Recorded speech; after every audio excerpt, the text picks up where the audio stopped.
দর্শক আসসালামু আলাইকুম। যে যেখান থেকে আমার এই ভিডিও দেখছেন সবাইকে আন্তরিক শুভেচ্ছা এবং অভিনন্দন।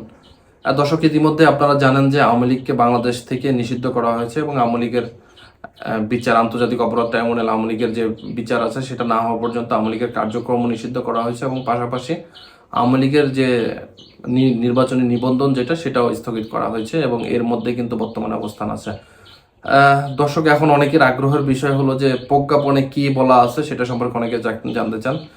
তার আগে বলি, এই সপ্তাহে কিন্তু গত রবিবার সরকারি যে কর্মদিবস ছিল সেই কর্মদিবসে কিন্তু আওয়ামী লীগ নিষিদ্ধর ব্যাপারে কিন্তু প্রজ্ঞাপন জারি করা হয় এবং একেবারে শেষ মুহূর্তে কিন্তু আওয়ামী লীগ নিষিদ্ধের ব্যাপারে প্রজ্ঞাপন জারি করানো হয় এবং প্রজ্ঞাপন জারি করার পরপরই কিন্তু নির্বাচন কমিশন তাদের আওয়ামী লীগের যে নির্বাচনী যে সেটা কিন্তু স্থগিত করে দেয় এবং ধারণা করা হচ্ছে যে আওয়ামী লীগ আর নির্বাচন করতে পারবে না এবং বিচার না হওয়া পর্যন্ত আওয়ামী লীগ আর বাংলাদেশে আসা কখনোই সম্ভব না এবং বিচারিক প্রক্রিয়ার কি হবে সেটা তো আদালতের বিষয়। তবে আমরা যেটা ধারণা করতে পারি, তারা যে ধরনের অপরাধ করেছেন এবং যে ধরনের গণহত্যা চালিয়েছেন 2024-এ, সেটা কারণে আওয়ামী লীগ দলীয়ভাবে নিষিদ্ধ হতে পারেন এবং দলগতভাবে তাদের বিচার হবে এবং দল বাংলাদেশ থেকে নিষিদ্ধ হওয়ার সম্ভাবনা আছে।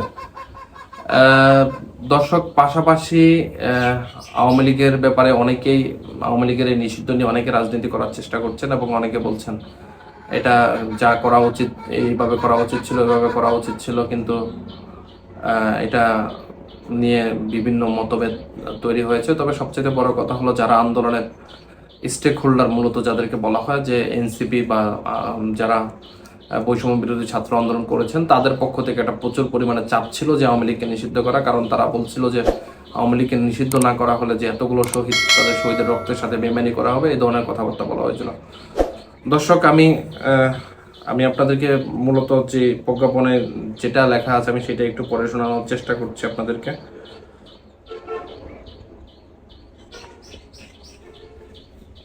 সেটা হলো আওয়ামী লীগের কর্মকাণ্ড নিষিদ্ধ করার প্রজ্ঞাপনে যা যা বলা আছে।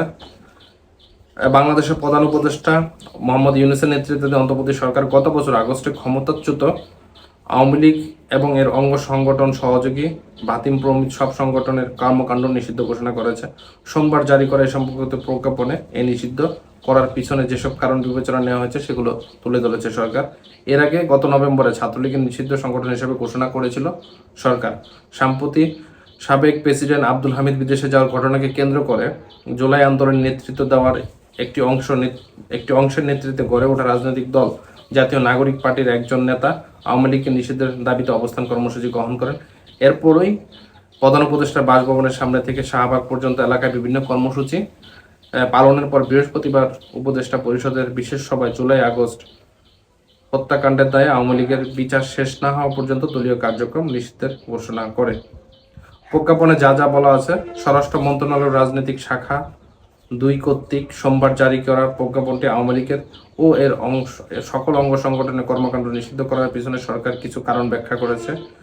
যেহেতু 2009 সালের 6 জানুয়ারি সরকার গঠনের পর থেকে 24 সালের 5 আগস্ট ছাত্র জনতার গণ অভ্যুত্থানের মুখে ক্ষমতাচ্যুত হওয়া পর্যন্ত বাংলাদেশ আওয়ামী লীগ এবং সকল অঙ্গ সংগঠন, সহযোগী সংগঠন, ভাতৃপ্রতিম সংগঠন, বিরোধী রাজনৈতিক দল ও সদস্য এবং ভিন্ন মতের মানুষের উপর হামলা, গুম, খুন ও নির্যাতন, ধর্ষণ সহ বিভিন্ন নিপীড়নমূলক ও সন্ত্রাসী কর্মকাণ্ড পরিচালনা করেছেন। যেহেতু বাংলাদেশে আওয়ামী লীগ এবং সকল অঙ্গ সংগঠন, ভাতৃপ্রতিম সংগঠন গত 15 জুলাই থেকে 5 আগস্ট 2024 সাল পর্যন্ত ছাত্র জনতার আন্দোলনে দমন, গুম, খুন, পুড়িয়ে মানুষ হত্যা, গণহত্যা, বেআইনি আটক, অমানবিক নির্যাতন, লুণ্ঠন, অগ্নিসংযোগ, সন্ত্রাসী কার্যক্রম, মানবতা বিরোধী অপরাধ সুস্পষ্ট অভিযোগ রয়েছে এবং অভিযোগ দেশীয় ও আন্তর্জাতিক প্রতিবেদনে প্রতিষ্ঠিত হয়েছে। এবং যেহেতু উল্লেখিত অপরাধসমূহের অভিযোগ বাংলাদেশে আওয়ামী লীগ এবং সকল অঙ্গ সংগঠনের সহযোগী সংগঠন, ভাতৃপ্রতিম সংগঠন, নেতাকর্মীদের বিরুদ্ধে আন্তর্জাতিক অপরাধ ট্রাইব্যুনালে এবং দেশীয় ফৌজদারি আদালতে বহু সংখ্যক মামলা বিচারাধীন রয়েছে এবং যেহেতু এ সকল মামলার বিচারে প্রতিবন্ধকতা তৈরি, জনমনে আতঙ্ক সৃষ্টি এবং বাংলাদেশের সংহতি, জননিরাপত্তা, সার্বভৌমত্ব বিপন্ন করার লক্ষ্যে গত 5 আগস্ট 2024 খ্রিস্টাব্দ পরবর্তী সময়ে বাংলাদেশ আওয়ামী লীগ এবং এর সকল অঙ্গ সংগঠন, সহযোগী সংগঠন, ভাতৃপ্রতিম সংগঠন কর্তৃক গণ অভ্যুত্থানে অংশগ্রহণকারী ছাত্রদের উপর হামলা, উস্কানিমূলক মিছিল আয়োজন, রাষ্ট্রবিরোধী লিফলেট বিতরণ এবং ভিনদেশে পলাতক তাদের নেত্রীসহ নেতাকর্মীদের কর্তৃক সোশ্যাল মিডিয়ার মাধ্যমে অপরাধমূলক বক্তব্য, প্রজাতন্ত্রের সম্পত্তি ক্ষতি সাধন প্রচেষ্টার আইন শৃঙ্খলা বিরোধী কর্মকাণ্ড পরিলক্ষিত হয়েছে। যেহেতু এ সকল কর্মকাণ্ড রাষ্ট্রের সার্বভৌমত্ব নিরাপত্তা হুমকির মুখে পড়েছে এবং এর সকল অঙ্গ সংগঠন, সহযোগী সংগঠন, ভাতৃপ্রতিম সংগঠন, নেতাকর্মীদের বিরুদ্ধে দায়েরকৃত মামলা, বাদী ও সাক্ষীদের মনে ভীতি সঞ্চার করা, এভাবে বিচার বিঘ্নিত করার চেষ্টা এবং সার্বিক দেশের আইন শৃঙ্খলা পরিস্থিতি মারাত্মক অবনতি আশঙ্কা রয়েছে।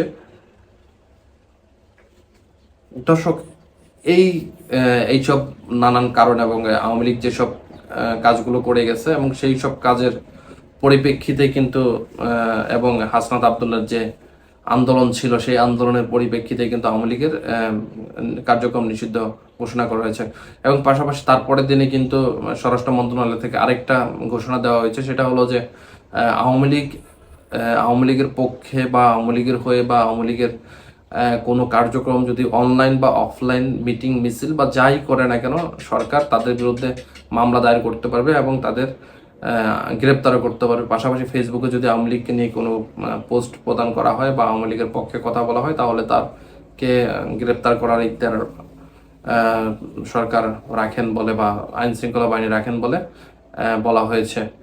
দর্শক, এই ছিল প্রজ্ঞাপনে এবং আওয়ামী লীগের নিষিদ্ধের পরবর্তী সময় তো আপনারা দেখছেন বাংলাদেশের বিভিন্ন জায়গায় কিন্তু আনন্দ মিছিল করা হয়েছে এবং আনন্দে তারা কিন্তু খাওয়া দাওয়ার ব্যবস্থা করেছিলেন এবং দর্শক সেটা তো দেখতেই পারছেন। কিন্তু সবচেয়ে বিষয় যেটা, সেটা হলো যে আওয়ামী লীগের যে সামান্যতম প্রতিক্রিয়া সেটা কিন্তু দেখা যায় নাই এবং সেটা দেখার কোনো ওয়ে ছিল না, কারণ তারা যে ধরনের অপরাধ করেছেন এবং যে ধরনের অপরাধের ভিতর দিয়ে গেছেন এবং বাংলাদেশের মানুষের সাথে যা করে গেছেন তার পরিপ্রেক্ষিতে তাদের আর বাংলাদেশের মানুষের জন্য মনে হয় না যে কোনো অনুশোচনা তাদের পক্ষ থেকে আছে। মূলত আওয়ামী লীগ যেটা করে গেছে সেটা হলো যে ইন্ডিয়ার এজেন্ডা বাংলাদেশে বাস্তবায়ন করছে এবং ইন্ডিয়ার একটা অঙ্গরাজ্য হিসেবে বাংলাদেশকে প্রতিষ্ঠা করার চেষ্টা করেছিল। তারা আসলে মূলত বাংলাদেশে কোনো রাজনীতি করার চেষ্টা করে না, যা করছে সব ইন্ডিয়ার ইসে করছে।